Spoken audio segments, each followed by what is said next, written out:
William Richard Leeds, born in Toledo, Ohio on September 7th, 1948. And I was in the Army as a U.S. Army helicopter pilot in Vietnam. I got to Vietnam in March of 1968 and left in April of 1969. All right, so first question is, why did you enlist? Okay, I had been, as a teenager, while I was in high school, I had been in an organization called Civil Air Patrol. And the Civil Air Patrol was kind of like a high school ROTC connected to the Air Force. And I got interested in aviation and decided in my junior year of high school that I'd like to go in the Army and fly helicopters.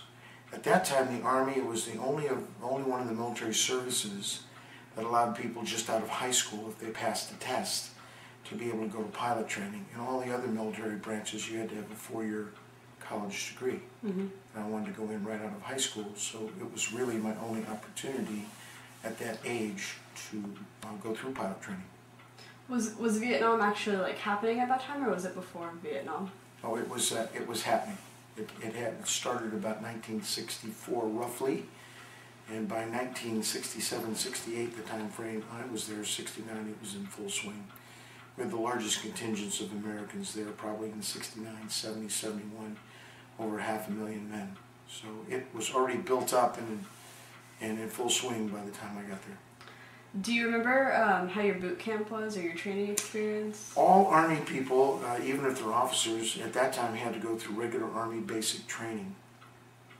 I graduated from high school in Chicago, where I was raised, in the last week of January of 1967, and on March the 7th, I left for regular Army boot camp at Fort Polk, Louisiana. That lasted 8 weeks. So everybody is a foot soldier in the Army before they go do anything else. It doesn't matter if you're a cook, or a helicopter pilot, a mechanic, a medic, everybody has to go through basic training. So I attended basic training at Fort Polk, and then immediately after graduating from basic training, went to primary helicopter pilot training in Fort Walters, Texas, which is just west, about 70 miles west of Dallas. And that lasted 6 months, and then I went to advanced helicopter pilot training at Fort Rucker, Alabama. And that lasted until I graduated in March of 1968. And then 3 days after I graduated, I was in Vietnam with my entire class. Was it scary, like, to go to Vietnam, or? Everybody knew that when you graduated from pilot training that where you were headed, so it was no big secret. The only guys that didn't go over immediately were a few people that were selected to fly a different type of helicopter. They had to go through training first, such as a Chinook helicopter, which is a bigger dual-rotored helicopter, or a sky crane. So they went to an additional school, but when they finished with their school, 6, 8, or 10 weeks long, they also went to Vietnam. Did you actually, like, were you in combat? Did you see combat? Every day. What was it like? Did you see a lot of casualties? Yeah, I saw my share. It was a time when the conflict was pretty heated. I got there about a few weeks after the famous Tet Offensive in 1968, which was quite heavy fighting, and there were a lot of casualties during the Tet Offensive in 1968. And so I got there right as things were calming down after that, but still was involved in combat every day.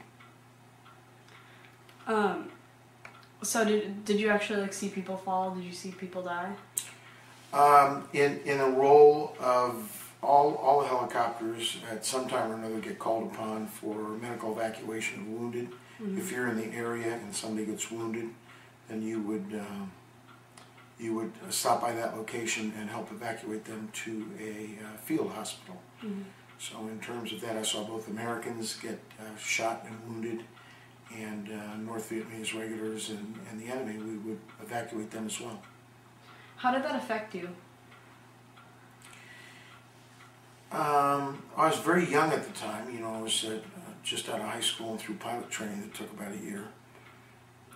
It has a profound effect on anybody, I think. Yeah. Tell me about, like, your, some really memorable experiences that you had. Um, well, there were a lot. The camaraderie was quite high because you're living together with guys doing the same thing. So you become very close to the people in your living environment. Living conditions were rather primitive. No hot showers, no flush toilets.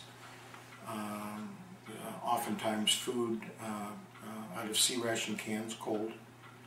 So you build relationships that last a lifetime. I'm still very much in contact with a lot of the guys that I flew with in Vietnam. And they're still good friends 4 years later. How did you stay in touch with your family when you were? Mostly through the mail. The postage in a combat zone at that time was free, so you just marked free in the upper right-hand corner of an envelope and dropped it in the mail, and it made its way back to the United States, usually taking about a week. So that was the primary means. I didn't talk to anybody on the telephone until I was in R&R. I went on rest and recuperation. You could have one, and sometimes you got 2 R&Rs during a 1-year tour.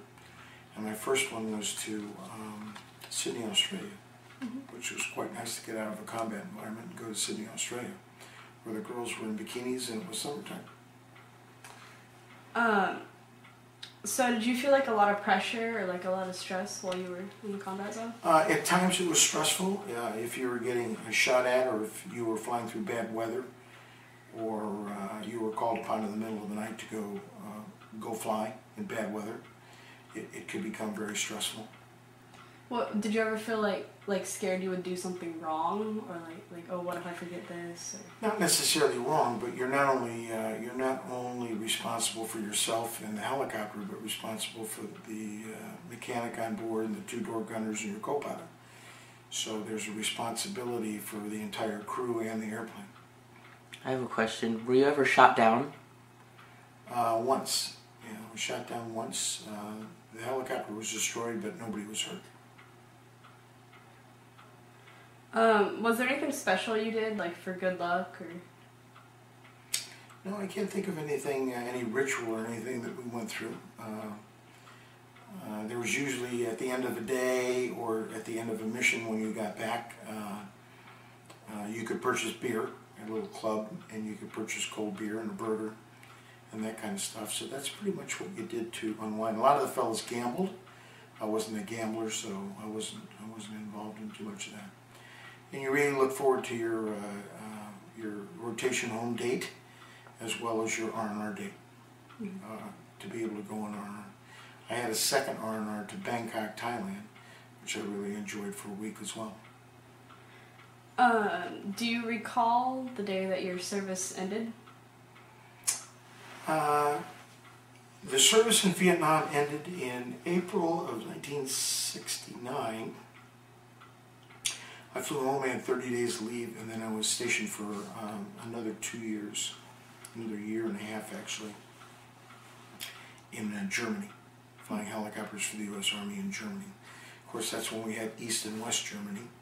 And we had a border defining the two that you didn't cross. We did patrols along that border, and also trained with the German Army as far as airlifting people into a battle zone. Those types should become necessary should the East Germans come across the border. So we were kind of a deterrent during the Cold War, flying in Germany.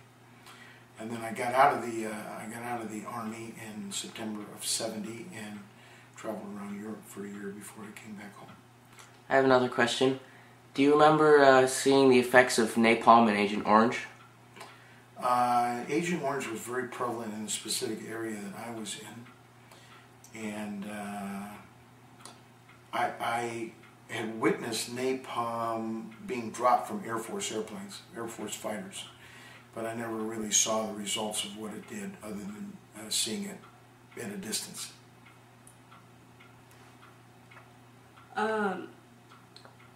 When you came back to America, did you go on with schooling, or did you just... When I finally did get out of the Army, I separated from the Army in September of '70. When I came back to the United States after being in Germany, I did go back to university at Embry-Riddle Aeronautical University in Daytona Beach, Florida. And that would have been '71, '72, and I graduated in April of '73 with with a degree from Embry-Riddle Aeronautical University. And the university at that time, in their Daytona Beach campus, had about 1,500 students, of which about 300 of us were ex-Army helicopter pilots. And then I joined the Air Force. I wanted to come back in the military, but not as a helicopter pilot. I had an interest in flying jet transports all over the world, and I finished up my career in the Air Force doing that. It was a very good military career, both in the Army and the Air Force. Has your experience in the war affected your life? I'm sorry? Has your experience in your war affected your life? Like, do you think it would have been I think for the most part, there were about 200 people that graduated in my class, 200 guys that became helicopter pilots that graduated with me. Probably several thousand, maybe 5,000 or 6,000 helicopter pilots during the Vietnam War. I think for the most part, people came home, used the GI Bill to better themselves like I did, get a college degree, and go on with their life. Did you join a veterans organization, or are you in one? Not really. I'm not in VFW or American Legion or any of those. Although I keep quite close contact with both guys I was in the Army and the Air Force with. I still have several friends that I'm in contact with regularly. Although I'm not a part of any organized veterans group. Can you tell us about some of the medals you've earned? Well, I was in Vietnam. I earned 5 air medals and was awarded some medals by the Vietnamese government that are listed on the resume that I gave you, and then several from the Air Force as well. Do you, are there any like reunions that you go to, or? I'm in an organization, but don't participate in their annual reunion called the Vietnam Helicopter Pilots Association. And that's a group of people over the years that have come together annually for a large convention, but I'm just not kind of a large convention guy, so I don't attend. So like, how do I phrase this?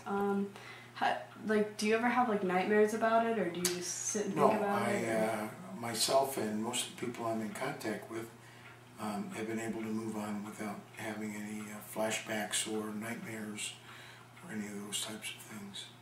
That's good. Do you have any more questions?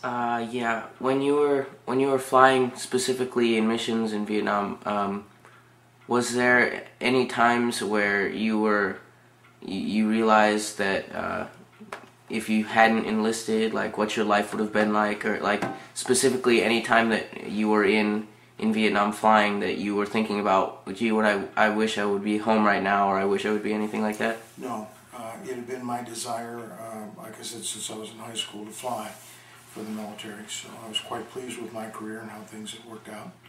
Everybody that went through helicopter pilot training at that time knew that they were headed for Vietnam immediately after graduation. And I was very pleased with my decision, and for my decision to join the Air Force after the Army as well, after my college education.